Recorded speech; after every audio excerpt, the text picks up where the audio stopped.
दिमाग में 3 बड़े विचार थे। एक अपनी लोहा व स्टील कंपनी खोलना, दूसरा जगत प्रसिद्ध अध्ययन केंद्र स्थापित करना और तीसरा था जल विद्युत परियोजना लगाना। हालांकि वे जल विद्युत परियोजना को पूरा नहीं कर पाए, लेकिन अगली पीढ़ी के लिए एक दिशा दे गए। उन्होंने भारतीय औद्योगिक विकास का मार्ग ऐसे समय में प्रशस्त किया जब उस दिशा में केवल यूरोपीय, विशेषकर अंग्रेज ही कुशल समझे जाते थे। वे औद्योगिक क्रांति के अभिशाप से परिचित थे। उसके परिणामों से अपने देशवासियों, मिल मजदूरों को बचाना चाहते थे। उन्होंने कारखानों के बाहर मजदूरों के लिए पुस्तकालय, हरे भरे पार्क, इनकी व्यवस्था करवाई, दवाइयां मुहैया करवाई। उन्होंने टाटा इंस्टीट्यूट ऑफ साइंस की स्थापना की और उसके बाद Tata institute of fundamental research की स्थापना कर युवाओं को मौका दिया नया मुकाम हासिल कर सके। उनके लिए नेतृत्व का मतलब जिम्मेदारी लेना था।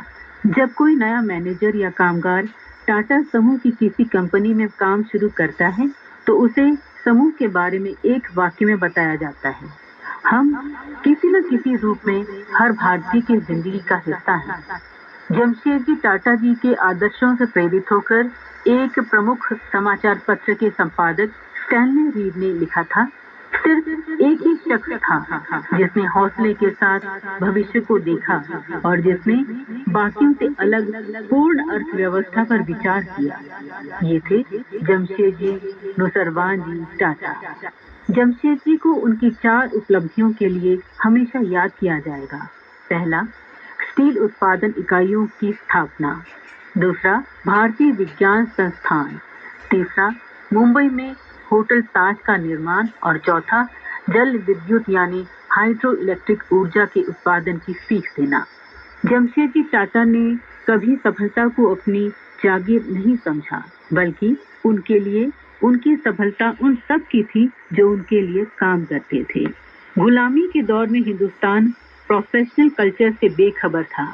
अंग्रेज पशुओं के समान व्यवहार करते थे भारतीय मजदूरों के संग। उस दौर कारखानों में मजदूरों की गैर हाजिरी 10% से लेकर 20% हुआ करती थी। जमशेदजी ने इस समस्या से निजात पाने के लिए प्रोविडेंट फंड, दुर्घटना बीमा, पेंशन फंड की स्थापना की थी। पहली बार कारखानों में